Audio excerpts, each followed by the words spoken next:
Heyo, and what is up, you guys? Welcome back to the channel once again. Today we are here to talk about everything that has happened within the last 48 hours. We're going to talk a little bit about Raw, we're going to talk a little bit about Smackdown, but we have some late breaking news and we have an injury report, a very significant one to talk about, and let's get to all of that right here and right now on the Sledgehammer Wrestling Show.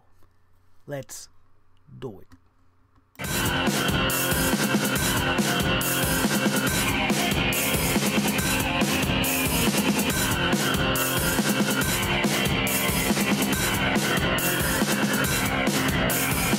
Sledgehammer Wrestling Show.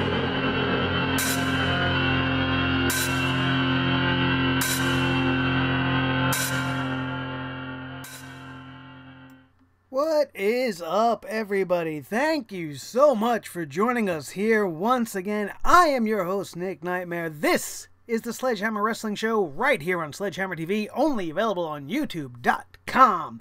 And let's be honest. Are you really happy with what happened tonight on SmackDown?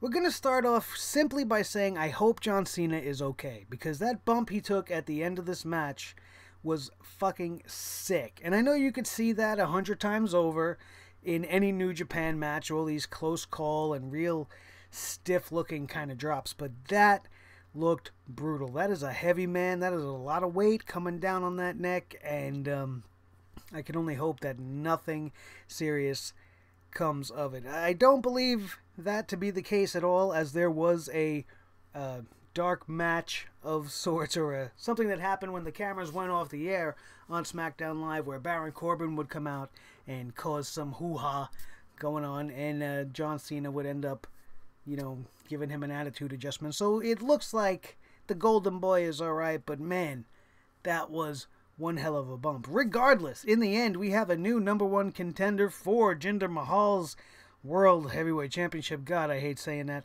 But it comes in the form of Shinsuke Nakamura. And you could pretty much say it's money in the bank for Shinsuke Nakamura to win that WWE title. But in this guy's opinion, Shinsuke is going to win the title only to have it cashed in by Baron Corbin, who will leave SummerSlam your new World Heavyweight Champion. That's the direction I see them going with this whole thing. Before we get too deep into SmackDown, let's talk about the top story heading out of Raw, which is Bayley going down supposedly with an injury. This is coming directly from WWE.com, so take it with a grain of salt. I don't know if this is going to be storyline or if this is legit. It definitely does sound legit. Let's hit the report here. During her match with Nia Jax on the July 31st edition of Monday Night Raw, Bayley suffered an injury to her right shoulder. The former Raw Women's Champion was evaluated by medical personnel, but the official diagnosis was inconclusive due to the amount of swelling involved. Bayley has been told to rest the shoulder until next week, at which point doctors are hopeful that the swelling will have significantly gone down so that they may be re-evaluated and a firm verdict can be reached. Everything just tensed up around it, said Bayley to WWE.com shortly after her match on Monday. I've never had an injury like this before, so I really don't know what it is. I guess we're going to have to see. Dr. Chris Amon told WWE.com, we've determined the injury is shoulder related and she will be going under further diagnostic testing later this week to determine the extent of the injury and also establish a timetable for recovery. This is quite interesting. Like I said, I don't know if this is going to be a storyline thing. Usually when they put things up on WWE.com, you have to take it 50-50. Because, sure, they could be telling you the truth and giving you the news, or they could just be playing to whatever story they're trying to tell. I'm going to take it as if this is legit. There's no reason to add this injury storyline to the mix right now.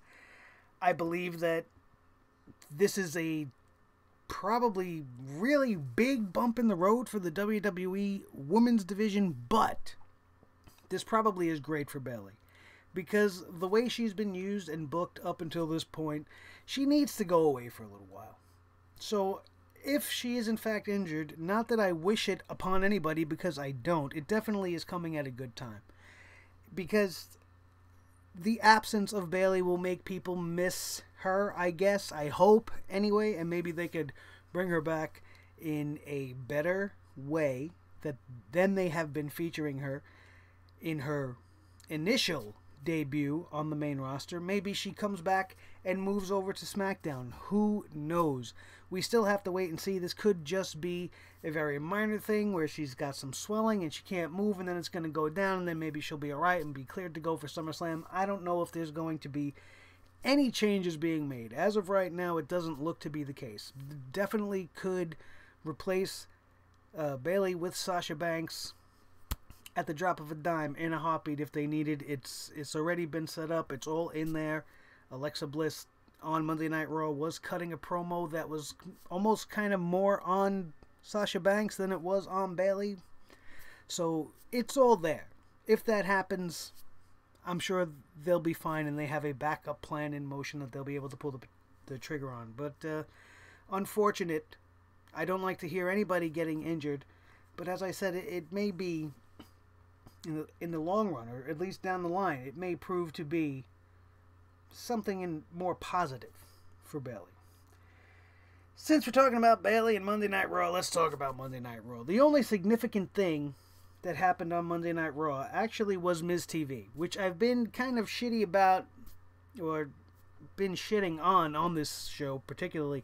Miz TV has just been repetitive over and over, and I just don't see the need to have it so many times. It makes it not special. Miz TV, like a Piper's Pit or the Snake Pit or the Barbershop, it happened only once in a while. So when it did happen, that you knew something was going to happen that mattered, and something tonight happened that did matter during Miz TV.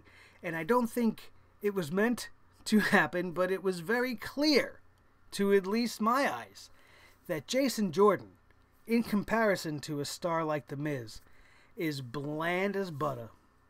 Unsalted butter. Because he just had no charisma. And sure, he stands to gain a lot working opposed a guy like The Miz. Maybe The Miz can bring something out of him, but he certainly just seemed very just cut and dry, very, very plain, very boring, very PB&J, if you know what I'm saying.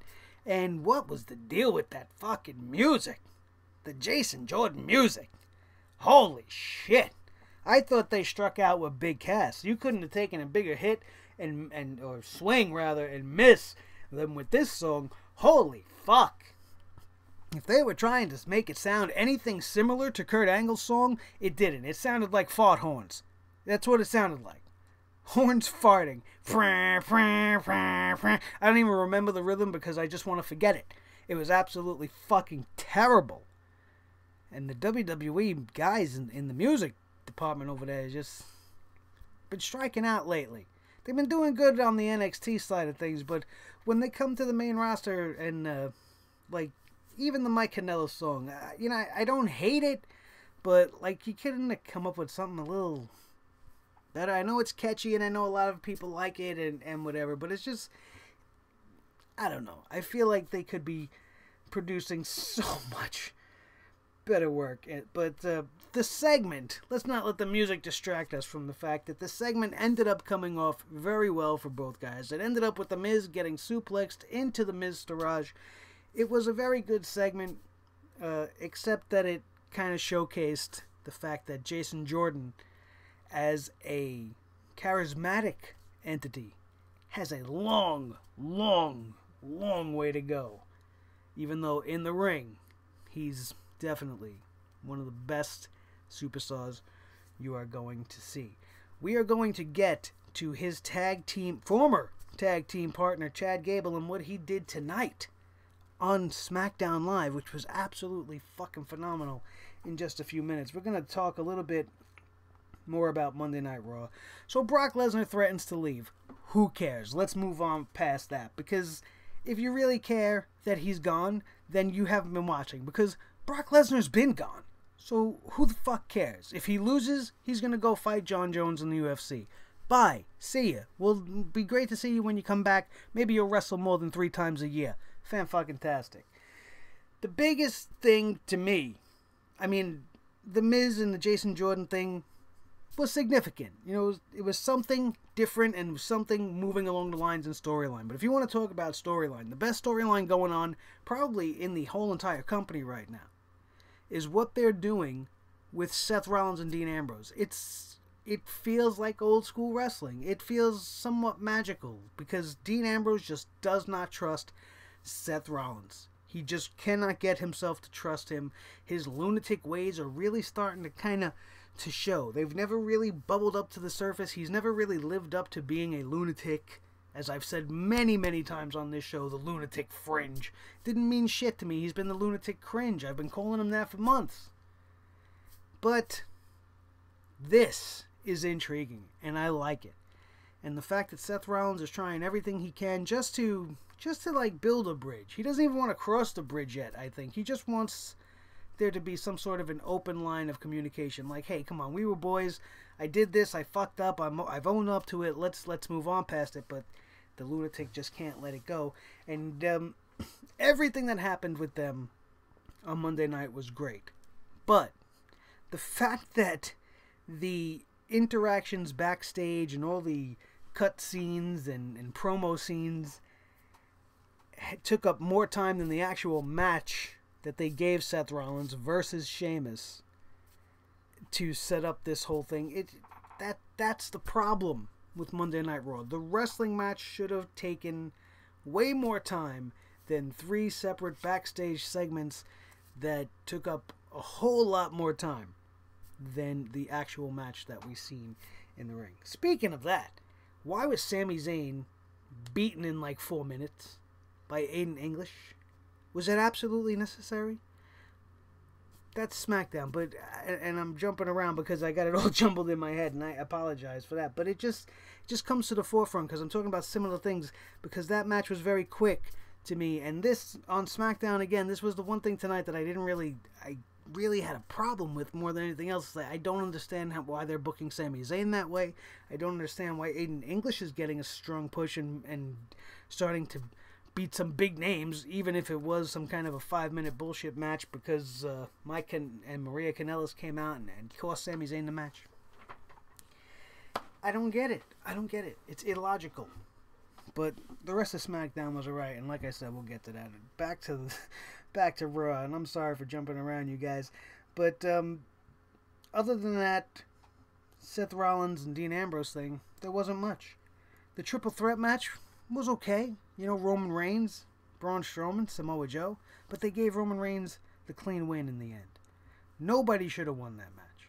Brock Lesnar was in the building. He started the show. Why didn't he come out and just lay waste to everybody?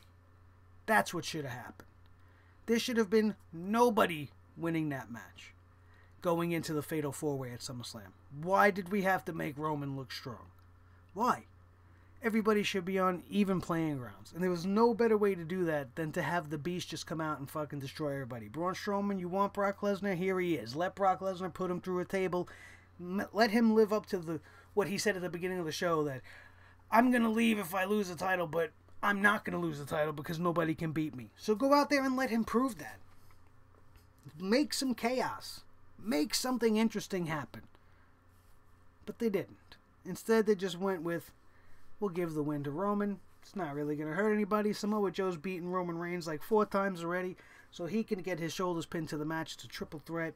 It's not a one-on-one. It doesn't hurt him too much. So let's just move on. I didn't like that too much. But this whole triple threat didn't even need to be happening. There are much better ways to go about promoting this match and booking the storyline further along in this match than just doing multi-man matches over and over again. Because in the end, that's what we're getting. So you're just giving us the same thing repetitively week after week after week, and I'm just tired of it. And then I felt like the show should have been over right there. But for some reason, that happened at the 10 o'clock hour, and then we had more to come. We had Elias, who I'll probably still call Elias Sampson, but now he's just Elias. Who wants to walk with Elias? I want to walk with you. I just don't understand why they changed your name. And he beats Kalisto in a match that was longer than the Seth Rollins match. They went to commercial in between even. It was just crazy. I didn't understand it. And, of course, he would get the win because he's getting the push. Then we had Bayley versus Nia Jax for the 100th time, where, as we said at the top of the show, Bayley ends up hurting her shoulder at the end. And then the main event of this show, Monday night, was Big Cass versus The Big Show. Are you fucking kidding me?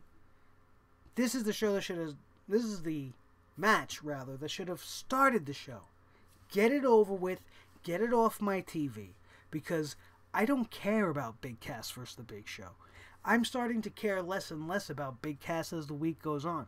I'm much more interested in Enzo's character. Big Cass is a 7-foot robotic nitwit. And I'm not taking nothing away from the guy's strength. I have nothing but respect for the guy. But he is not ready for this main event level push. Why did he get the main event of Monday Night Raw? Are you out of your fucking mind? Let alone being put across from the Big Show. Maybe if you had Big Cass taking on Finn Balor or Big Cass taking on literally anybody else on the roster, you could have sold me on a main event more than him getting put over on the Big Show. And then only for it to end in a disqualification and then to have the Big Show knock out Big Cass. Knock him clean out of his fucking boots. He hit him. The best part of the whole thing was the slow motion replay at the end. When show you just see, like, it looked like a Rocky picture from Rocky 4 when he gets to... It was fucking beautiful. But it was pointless. What is the point of trying to trying to get over Big Cass as a dominant giant, and then you have him cleanly knocked out, seeing fucking birds in the middle of the ring? Does it matter that the Big Show fell down too? Come on.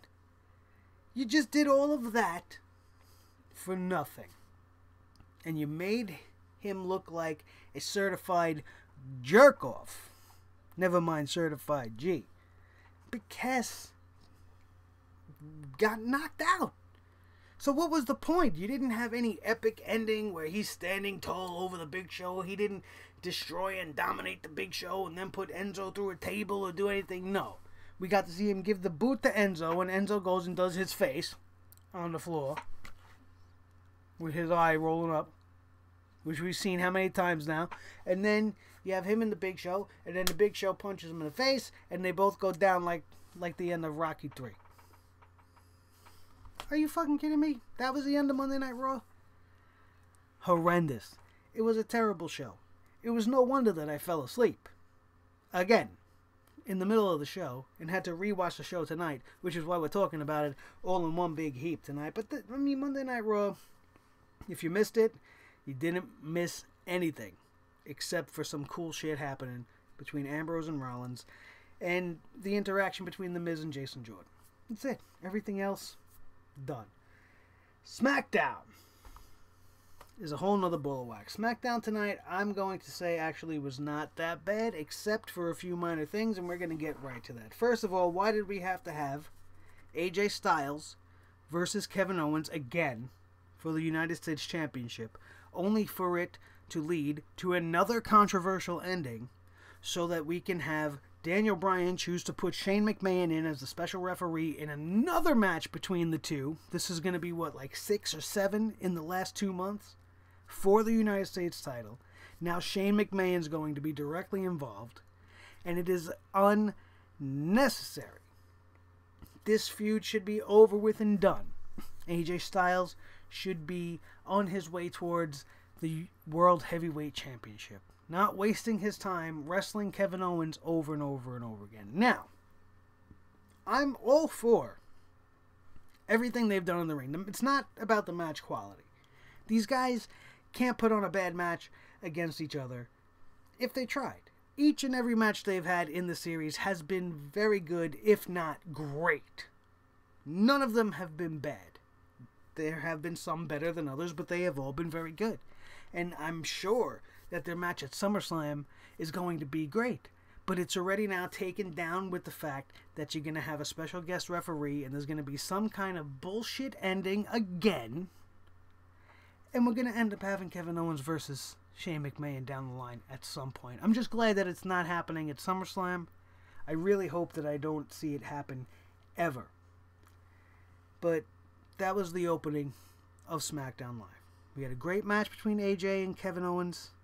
AJ retains his championship. Kevin Owens goes in the back and complains. Daniel Bryan makes Shane McMahon the guest referee for SummerSlam. Fine. Let's see where it goes from there. I just don't see the purpose of having the match again tonight. Why they couldn't have just made that announcement based off the initial controversy? Why did we have to have now two controversies? One controversy is more than enough to call for a special referee stipulation. Two just makes it seem ridiculous. How incompetent are the fucking referees that the WWE employs? That we have to now have the commissioner of the fucking show call this match between these guys. Are you fucking kidding me? I don't know. Obviously, I'm on the fence with it. And I know that the end result being Kevin Owens versus Shane just makes it even worse for me. But let's see where they go.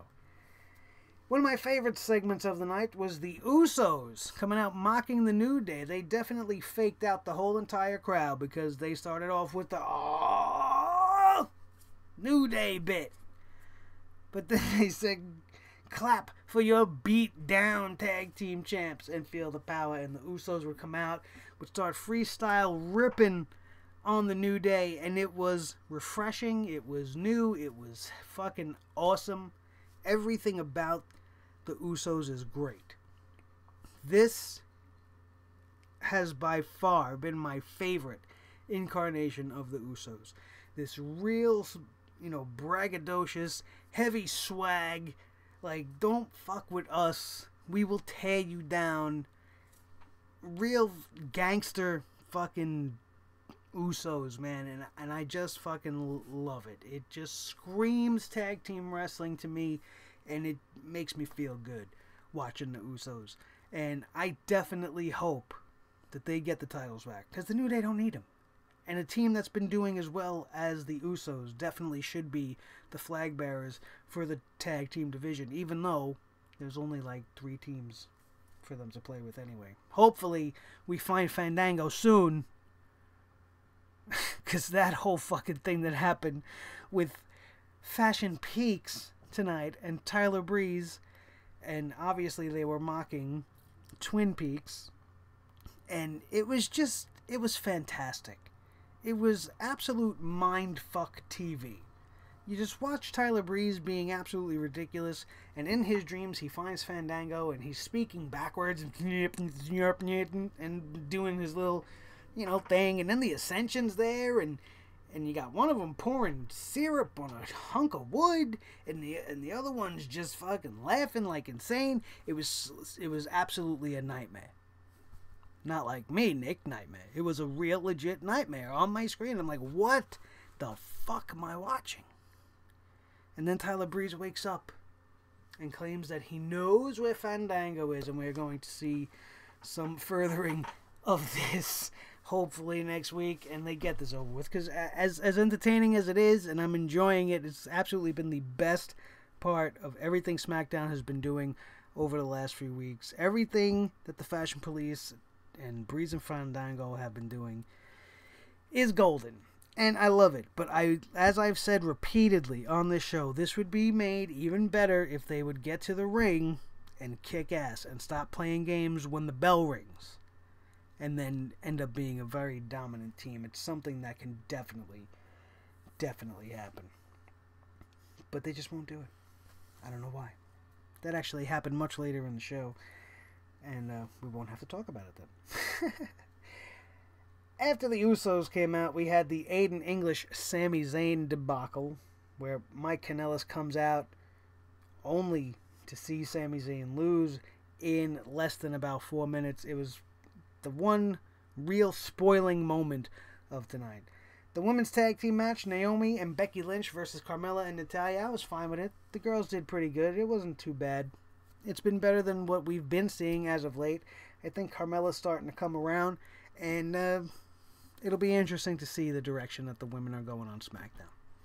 I can only hope that with the incoming superstar shakeup that they just combine both the tag team and the women's divisions finally and just get things back on track, because everything's too spread out now.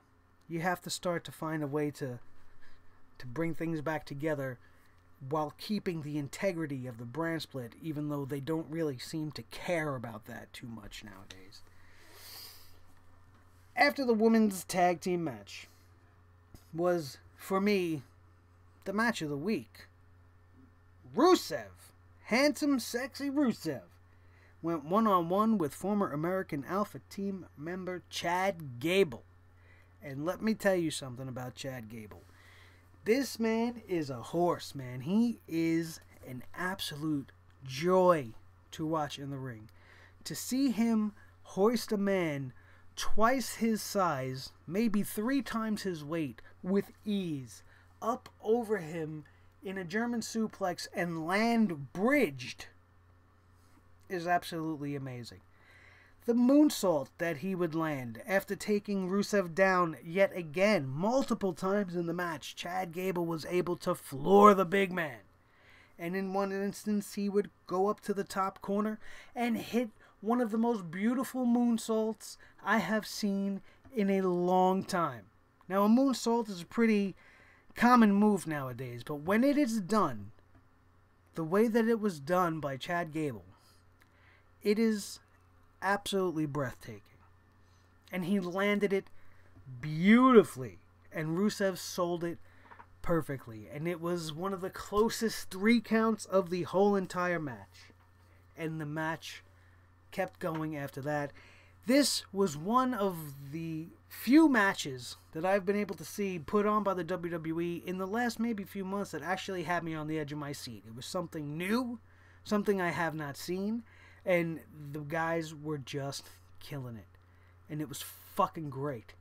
And I was hoping that we would get to see more, that this was just the beginning of maybe a program between these two superstars. The anti-American Rusev versus the all-American Olympian in Chad Gable, who should have been the obvious choice for the Kurt Angle push, but his stature makes him less appealing than Jason Jordan, who's easily over 6 feet, and Chad Gable, I think, is just about 6 feet, if anything. Be that as it may, this tremendous match would go to Rusev in the end. No shame to Chad Gable. He can keep his head held high. That match was fucking fantastic, and he did a great job. But to have this only lead to Randy Orton coming out and proclaiming himself the next challenger for Rusev at SummerSlam, because Rusev deems nobody else competent enough to take on the Bulgarian brute. Randy Orton inserts himself into this for whatever reason. I guess just because, I can't beat Jinder, so I'm going to go fight Rusev now. With no real reason behind it. As they've been doing everything on WWE lately. But that's not got my interest at all. I would have much rather see a rematch between Rusev and Gable, and maybe with some sort of an implication added to it. Sometimes the implications of things are what make matches special, not just two people wrestling. Sometimes you need to be wrestling for something. So, that's something they could have done, but they're not. Instead, they're going with Rusev versus Randy, which I really don't give a shit about. We ended this night on SmackDown Live with the Dream Match. Did I mention that this was the Dream episode of the Sledgehammer Wrestling Show? Because if I had to mention that to you, then that means obviously it's not. And if you have to mention it more than once, then how much of a dream match could it actually be? How many times can we say dream match in the next 10 minutes? I don't know. Why don't you ask fucking JBL and the rest of them goons on the fucking broadcast team over there who just couldn't help but say dream match every 10 seconds, and every time they went to commercial, and every time they came back from commercial, and it was just dream match, dream match, dream match. Do you know what that means? That means you're overselling it because you guys already know that it's not going to be a dream match. And if I'm being honest, it seemed to me like both of these guys just were going through the motions. They just did their regular old, let's get this over with kind of thing. I didn't feel any fire from them. It looked like just move after move. There was nothing special about it. There was nothing dreamy about it. It didn't matter how many times you told me it was a fucking dream match. Sure, it was a dream match, but that's a description that is not being used properly. Because a dream match would have happened at SummerSlam. A dream match would have happened at WrestleMania. What we got here was just a regular match between John Cena and Shinsuke Nakamura, two of the top names in the business, bar none, and what we got tonight was nothing spectacular. It was just a match. It wasn't a bad match, but I don't know. I just felt nothing. Nothing at all from watching these two guys go at it. And that's a shame. And maybe it's because also they know as well as I know that at the end they got to fight this guy, Jinder Mahal. So why do we care? It's almost an inevitability that whoever was winning this match tonight is going to win the title at SummerSlam.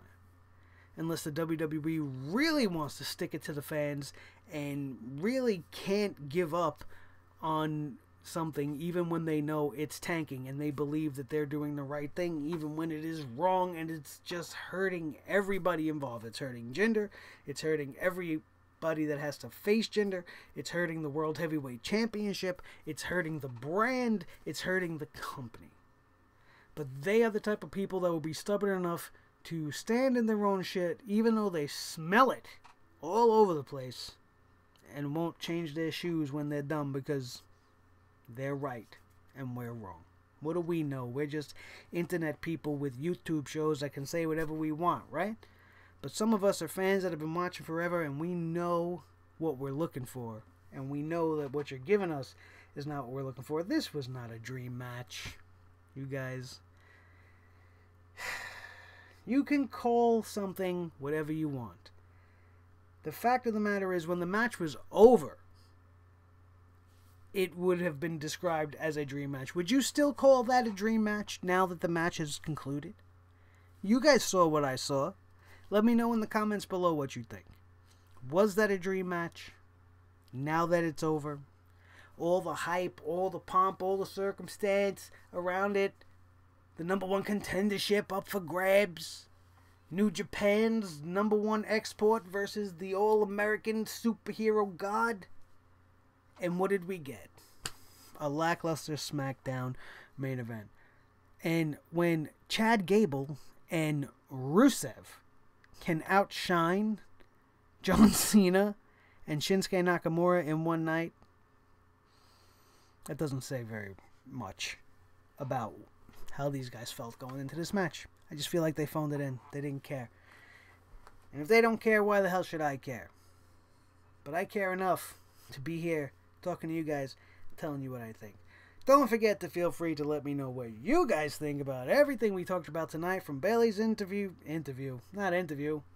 from Bayley's injury to the Miz TV interview to everything on Raw, SmackDown. If I missed anything, and you want to know what I thought about that particular thing, feel free to let me know in the comments below. This was a tough episode for 1,000,001 reasons that we will not go over right now, and maybe on another day I will let you in on just that. Don't forget to keep your eyes peeled to this channel, because coming soon I have a very, very big announcement to make to you guys, and I want you guys to be surprised, so I'm not going to spill the beans just yet. Thank you for being with us tonight. I am your host, Nick Nightmare. This is the undisputed microphone champion of the world, the Psycho Sick himself, Blue the Snowball Microphone.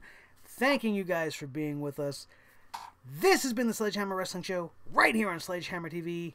We are out of here, and we will see you next time. Thank you for watching. Have a good one, guys.